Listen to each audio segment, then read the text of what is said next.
طبعا الكتب اللي كان صادرة حتى ذلك الوقت، يعني صاحب من قرر درس السيد محمد باقر الصدر، له بعض المحاولات الأخرى عن الصوم، عن البداء في سلسلة منهج النجم وما إلى ذلك.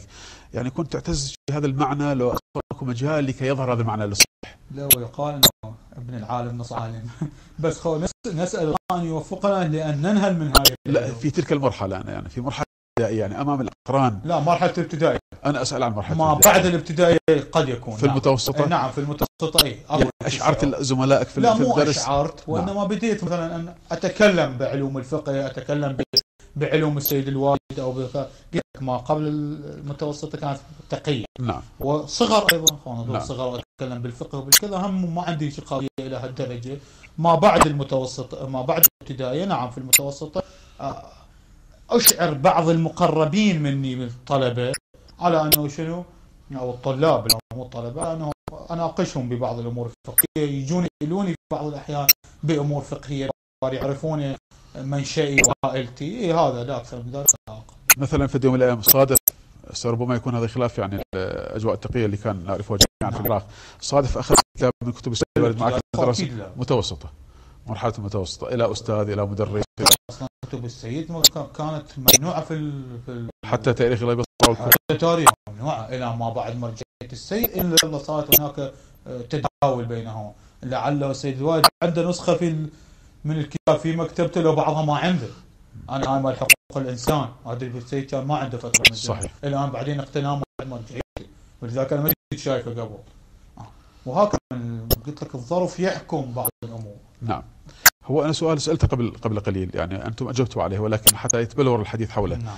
ما كانت هناك رغبة في مواصلة التحصيل الأكاديمي، لأن تكملون الكلية بعد ذلك تعودون إلى الدراسة الحوزوية؟ لا، يعني كانت الرغبة إلى الدراسة الحوزوية مباشرة.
أنا أقول له يعيد نفسه إلى الحوزة العلمية ثم يدخل إلى الحوزة العلمية، لا يضيع الدراسة الأكاديمية وليس بالمباشر يأتي إلى الدراسة الحوزوية، راح يصير أكو فترة ما بينهما شوي صعب إنه يتوازن بينهما.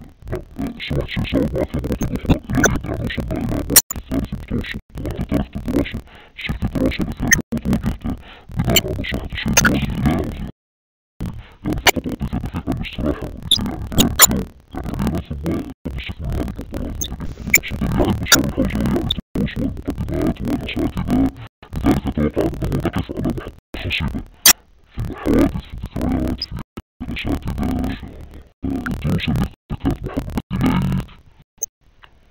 الحقيقة في بدء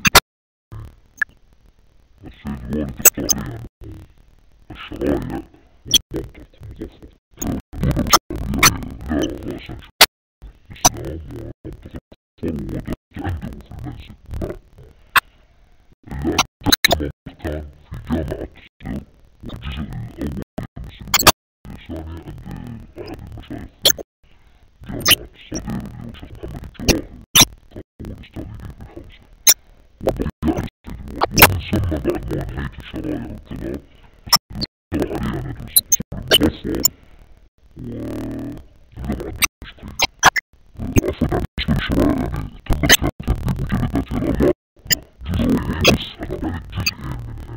الأربعة جزء بس، أنا عملت جزئين منها. عندما عملت الجزء الثاني الوالد قال أنا أرى من المصلحة أن تدرسها بينما كنت على أكمال الجزء الثالث والرابع من الشرايع.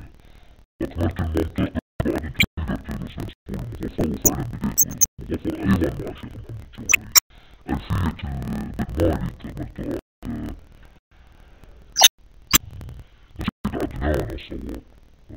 أيضا مع الشيخ محمد الجوهري. ألفية بن مالك عملتها عدنان الصواب الشطري، ودرست في حينها أيضا بلاغة مختصر بلاغة الجواهر بجواهر أم عند المشايخ تذكر اسمه فيها. وبدأت في الجامعة الدمشقية عند سيد محمد قلنطر درسيت عند الشيخ محمد الجوائري وعند أشخاص آخرين. نتيجة أجيال كثيرة تصل على هذا في جزئين في آن واحد، وهكذا أغلب دراستي في جامعة النجف الدينية فقط، لم أخرج إلى باقي المدارس نهائيا. وقد هذه من نصيحة من السيد الوالي لأنه ما علاقة بالمدارس الأخرى، هي مشاكل زائدة عن اللزوم. جامعة النجف بعيدة عن هذه المشاكل، بعيدة مكانا وبعيدة معنويا لو صح التعبير. فنعم اكتفيت في جامعة الصدر بإكمال دروسي إلى المكاسب. وأكثر الأساتذة المتداولين في جامعة الصدر في جامعة نجف معينين، وكثير من الأساتذة كانوا يرتادوها، فلذلك أغلب الكتب درستها عن الشيخ محمد وعن السيد محمد قلنطر الله يرحمه، وهكذا من الدروس الأخرى. يعني عدة أسئلة بسيطة لكنها توصلت الأضواء نستكمل من خلالها المشهد. كان لك غرفة خاصة في المدرسة في مدرسة في جامعة الصدر؟ نعم، كانت في جامعة النجف. نعم، كان هناك غرفة موجودة لي لكن لا أسكنها، وإنما أرتادها ما بين درس وآخر، لأنه أنا كان مكاني بدرسي في بعض الحلقات 6:30 صباحا إلى أنتهي تقريبا 8:30 مساء أو 9 مساء. فبين هاي فترة مرات أرجع لأنزل يعني قريب 10 دقائق ربع ساعة، بس عموما في بعض الأحيان أبقى في الجامعة مباحثة تداول زيارة وهكذا، وبين أرجع وبين أبقى في هذه الغرفة. الشوط الدراسي يبدأ يوميا الساعة 6:30 الصبح أو 6 الفجر، يوميا في أغلب الأحيان هيك شي. كيف الدراسة حرفيا ما تكون مثل الصبح، يعني في الدراسة الحالية وقت معين مثل الأكاديمية تبتدئ من حيث تشاء وتنتهي إلى حيث تشاء، وكذلك معدل ساعات يعني معدل ساعات الدراسة اليومية أقدر أقول 6 ساعات أكيد. هو معنى ذلك يعني 6 دروس يومية تأخذ يعني 6 دروس أكيد يوميا بين إعطاء وأخذها، بين تدريس ودراسة. نعم، دراسة ألفية، دراسة صرف، دراسة نحو، دراسة منطق، دراسة فقه، دراسة رسالة عملية، وهكذا كثير من الأمور. شيء آخر يعني هناك أحيانا وأحيانا في هذه الأحيان صار علاقة بين الأستاذ وبين الطالب، بين الطالب وبين الأستاذ. صارت هاي العلاقة يعني هو أستاذي لا سيد الوالي فقط الشرائع وخالد والد أولا مؤخرا. نعم بس الأستاذ اللي خارج عن البيت هو شيخ محمد الجواهري كان درسني كثير من أجزاء اللمعة، درسني بعض من المنطق، درسني أصول جزء مجلد من أصول الفقه للشيخ المظفر، وهكذا فصارت أكو فد علاقة ما بيني وبينه، إلى درجة أنه أتذكر هذه الحادثة أنه إذا كنت أغيب لسبب من الأسباب ثاني يوم هو يغيب، أقول الشيخ ليش غبيت؟ يقول لي أنا كذبت، فأغيب يوم وهو يغيب يوم، فهاي فالنوع من الذكرى لو صح التعبير كان شديد بالدراسة ونوعا ما يسأل يختبر الطالب في كثير من الأمور. هو كان يرشدني بعض الأحيان أنه مثلا ينتقل إلى جزء آخر من اللمعة وندرس إلى ينتقل إلى جزء آخر من الأصول، وكان له علاقة مع السيد الوالد. السيد الوالد أيضا كان يدرس في جامعة النجف بحث خارجي، فأيضا يوصل أخباري للسيد الوالي.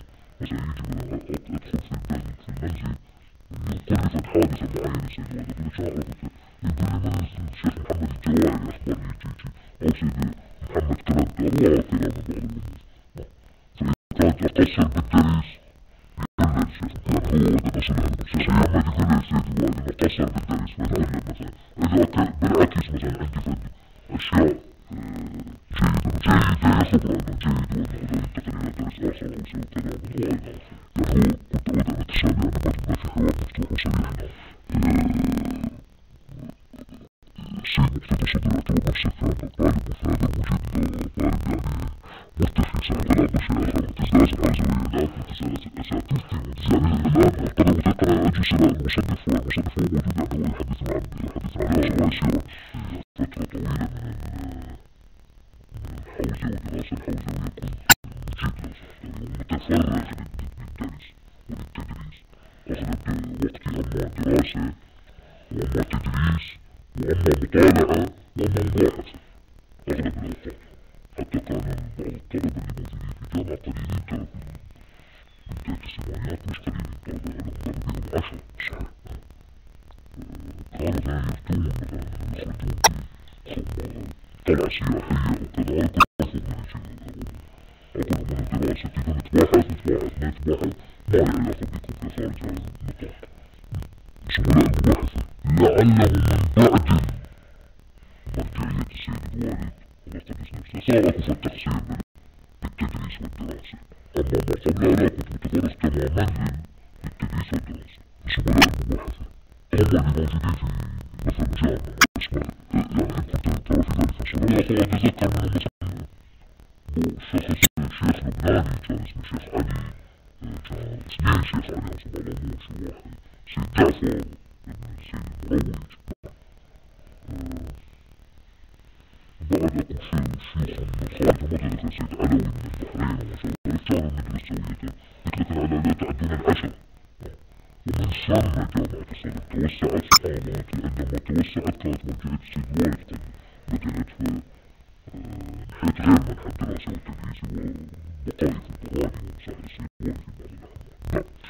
نعم سماحة السيداني كلنا نعرف بأن حوزة النجف وربما الحوزات التقليدية بكلها تركز على الفقه والأصول دون علوم القرآن والحديث وتفسيرة النبي والنبي صلى الله عليه فضلا عن العلوم الحديث والأدلة النبي. أكيد نعم أحسنت جزاكم الله الخير. يعني أولا السؤال بالشق الأول أنا تلتفت أو السيد الوالد مثلا ألم يلفت نظرك إلى هذا الفراغ الموجود وحثك على دراسة علوم القرآن مثلا اقرأ حديث اقرأ إذا تعتمد على دراسة الحوزة اقرأ مثلا إذا حسيت بطلها مفيدة للناس. نعم أنه هو مكبر مدح للناس. لعل السيد الوالد كان يجدني مثلا في بعض الأمور ما محتاج إلى أن أدرس هذه الأمور فيقول لي اقرأها لا تدرسها. مرة جيت مثلا قلت له الصومة ألفية من الناظم، أنا كنت أقرأ ألفية من عقيل، قلت له أدرس ألفية من الناظم. إجا الأستاذ يدرس في حين بجامعة الصدر يوصل أدنى شاطئ نفسه، قلت له أحضر ألفية دليل لا وقتها هي ألفية ابن عقيل كافية مثلا إذا تريد لك اطلاعات خارجية دراسة في البيت مية بجا قطر الندى مثلا طلعت عليه أدرس أدري أيضا ما له داعي. مختصر التفتازاني، مختصر بلاغة التفتازاني شرح ماكو له داعي، كذا دارس مختصر أو جواهر البلاغة هذا هم كافي بالنسبة لي، الباقي اعتبره